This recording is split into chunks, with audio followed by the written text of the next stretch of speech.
Alright, so these are all my language books.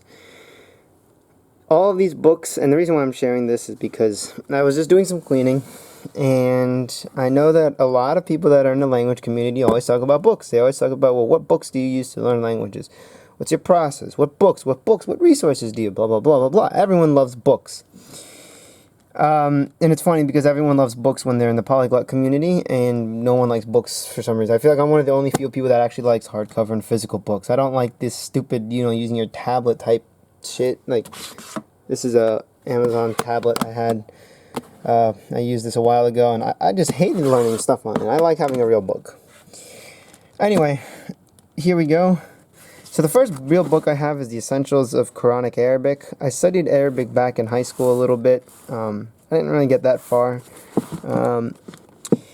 Yeah, but this is actually a really good book. I do like it. If I were a little older like I am now, it's been about 4 or 5 years since I've used it really.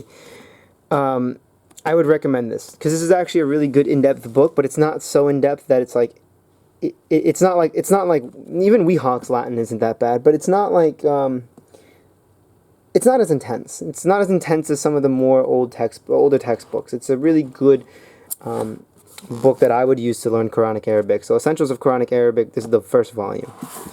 The second one, and now in the back over here, this is just the Magic Flute. I don't know why this is here. It's not a language book. Second one is Introduction to Latin. Now I have not dabbled with. All of these I've pretty much dabbled with, except for this one. This one I haven't really touched much. I think I found this in the downstairs of my apartment building. So I just took that with me. And this is also Cambridge Latin. So if anyone wants these, honestly, just hit me up on Instagram, Koji Languages, or at joshua.ct, and just DM me and say, hey, I want your Latin books. You pay for the shipping, I'll give them all to you. I don't really care, I don't need them. Weehawks Latin. Again, I never really use this, I just have it. I found it. Now these are all my little phrase books, so this is French. I think, hold on. Yeah, this is French. So, this is from Lonely Planet. Lonely Planet makes a lot of good phrase books. So does Berlitz. I have Berlitz's Hebrew. And I've used this a lot when I was studying Hebrew. So this is really helpful. Farsi, the newer ones I like. I like the newer Lonely Planet ones a little more than Berlitz. Berlitz is good if you're actually traveling. Lonely Planet, this is good if you're traveling and you're studying the language. I really love these books so much. I cannot tell you how useful it was to have these phrase books. And they weren't that expensive. They were like, yeah, they were like $10. On Amazon it was like $11 when I bought them with shipping. Now I have this little Italian one. I actually haven't used this one either, just because I never really studied Italian. I have Wicked Spanish. I think my mother gave this to me. This is a pretty good book. It's, got some wit and wickedness to it, hence the name. Down here I have a couple more Berlitz ones. I'm not going to take all of them out, or you know what? The first one is German. This is actually from my mother. She studied German, so that I didn't really touch that much. Then I have Italian again. I don't know. I actually remember how I got that. And then I have Berlitz French. I think that was from my father. I don't remember. This is calculus. Don't worry about it. I just put this here because it just seemed cooler to have the calculus one. The calculus Teach Yourself with all the other Teach Yourself series. Before I get to those, I have the Teach Yourself Arabic. Now this is the older edition. This one was published in, I believe, like the 80s or something.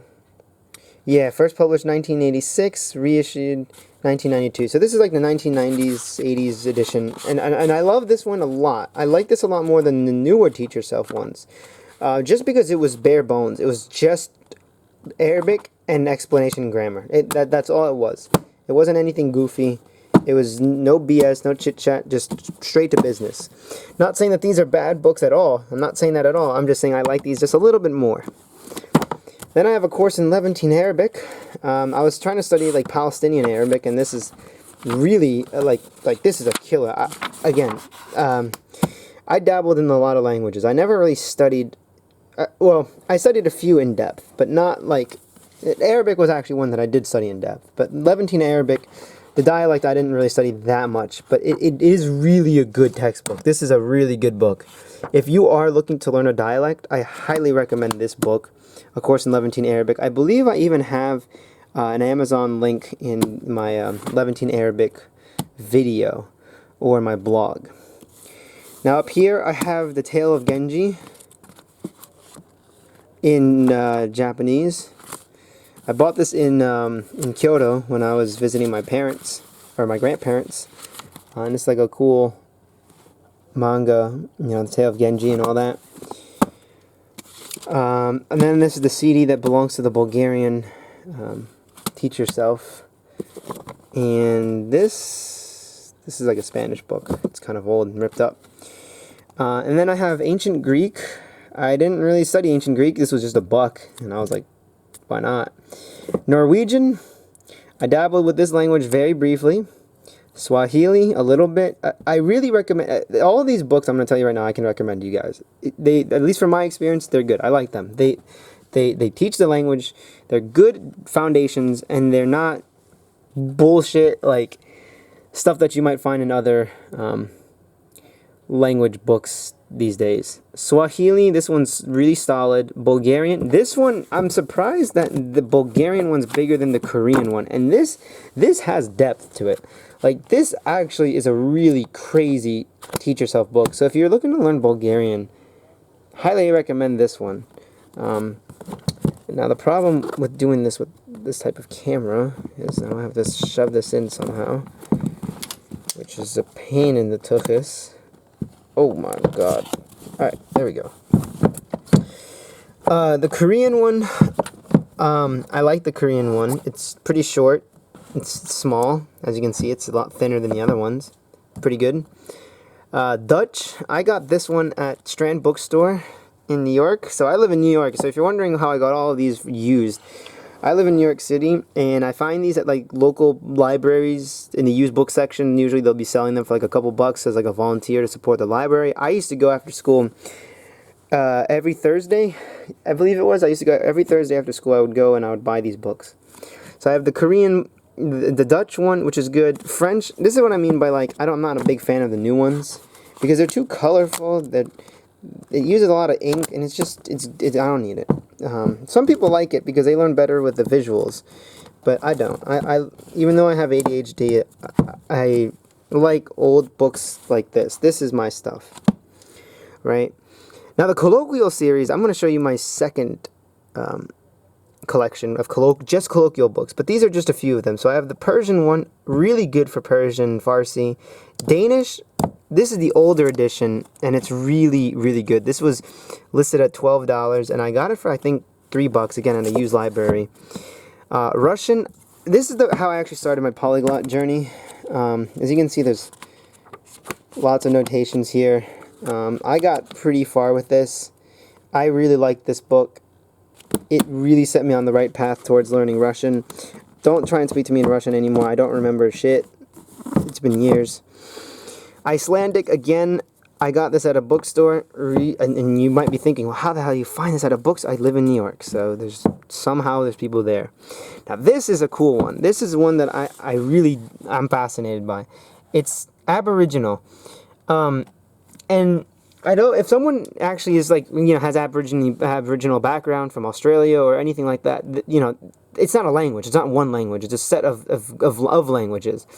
And I believe that this is a main dialect. I'd have to do more research into that, and I actually read the book. But I just like this because it's pretty unique. It's pretty. The artwork looks nice. It was a few bucks, and yeah, it's pretty rare in my opinion. Then I have the Fundamentals of Classical Arabic.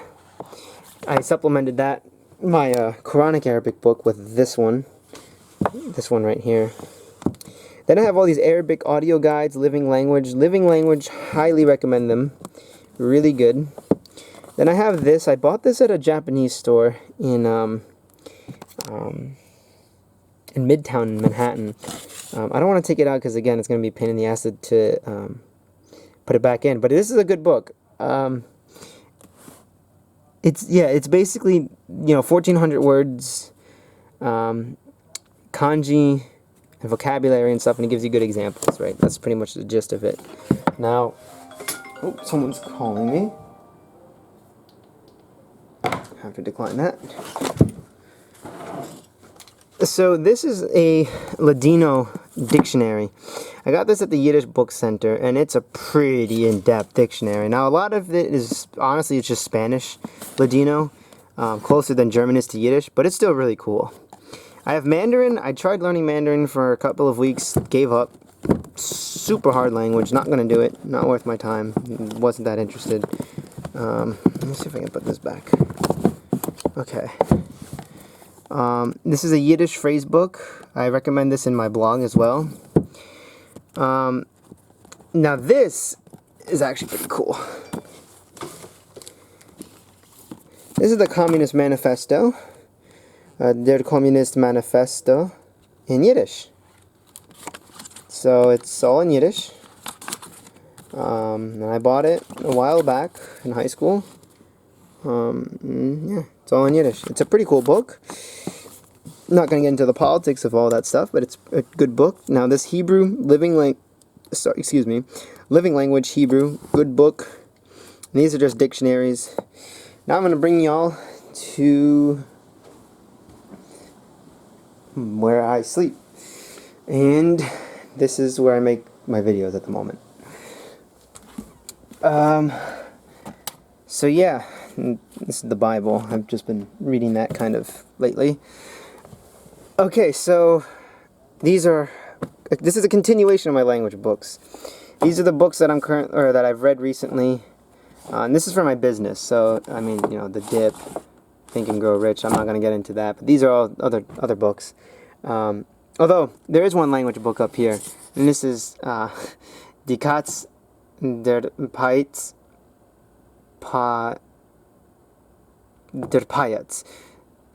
Die Katz der Payatz is what it is. Egyptian Arabic. I recommend this one by Lonely Planet so much. I love this book a lot. This is not the newest one, but it's so good. It's really good because it gives you the grammar structure as well, which I'm really thankful that I found that. This is just music notation stuff. Hungarian for Travelers, Berlitz, Hebrew. I have 2 Hebrew ones. And then the Hungarian one. I'm not going to pull these out because, again, this is all tight. And I have this Hebrew one, the updated Lonely Planet one, or not the most recent one, but newer than this one. Newer than this edition. And then I have Japanese by Berlitz. Again, good phrase books. Phrase books are very important to have when you're learning a language because it gives you an idea as how phrases are formed. And I also have the Lonely Planet Japanese dictionary as well. Russian. I have some dirty Russian here. Now this is an architect dictionary.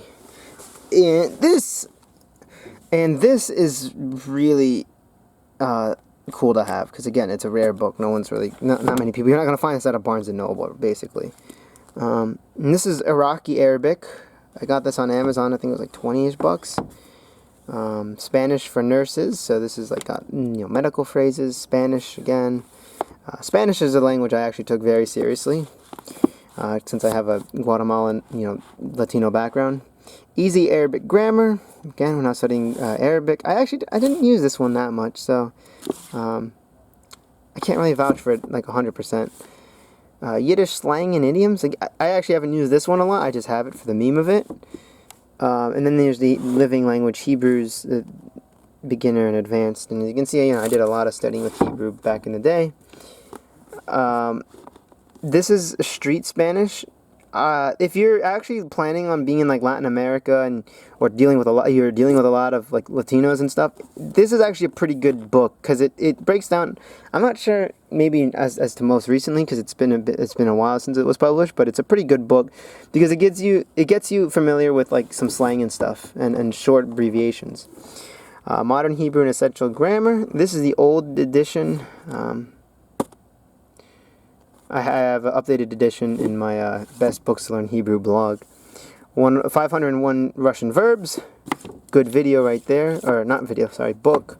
right there. It's really useful to have a verb's conjugation when you're studying a language. Mastering Arabic, good book right there as well. I use this one quite a bit, again, when learning Arabic. 501 Hebrew Verbs, brawlic ass book right here. Essential of Russian Grammar. Don't buy this unless you're gonna actually, like, you're dead ass about it, you know, like, this is a big boy right here. I quit because it was too complicated for my little brain. Complete Idiot's Guide to Learning Yiddish. I'm not a big fan of this, to be honest. It's funny. It's good if you're you're learning Yiddish as like a gag. But if you're serious about it, there's better books than this one. Arabic for Dummies. Again, there's better books than that. Russian for Dummies. It's a for Dummies book. It's not really that great if you're serious. Basic Yiddish Grammar. So essential to have. This is a golden book. I love it. I love this book for learning Yiddish. And then, of course, we have College Yiddish. Can't learn Yiddish without College Yiddish. It's a good book. And then we have the Yiddish Introduction to the Language. This is by Chava, I think, is her name? No, Sheva Zucker. Okay. I was thinking about Chava Alberstein, the singer, or whatnot. Arabic in 10 minutes a day. Cheap book. Not really that great.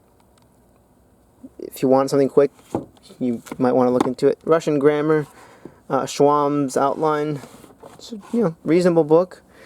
I have some other little books over here, like, Tale of Genji. Some Ultraman books from when I was a little kid. And I do have, like, the first premiere of, like, Hebrew. This is Biblical Hebrew. And let's see if I have any other ones. I think I have, like, one or two more. Yeah, I do. I have Colloquial Polish. Good book, right here. I have Polish phrase book. The N5 Japanese thing. Good book right here. And then the last one, the second to last, is Japanese, the written language. This is a field test edition, so this is all in Japanese. This is crazy. I found this in my basement of my building, so I just picked it up. And then the last one is this 15-minute Arabic. Learn Arabic in 15 minutes. I didn't really like it that much. It wasn't really that great. But yeah, those are all my language books. Again, if anyone wants the Latin ones, really, you can have them. I have no use for them. They're kind of just like trophies. But yeah, that's about it. I just wanted to share all these language books because I see other people talking about it, and I was like, yeah, you know what? Nah, I have a lot, and I'll just share them. So yeah, with that being said, I'll see you guys in the next Koji video. Peace.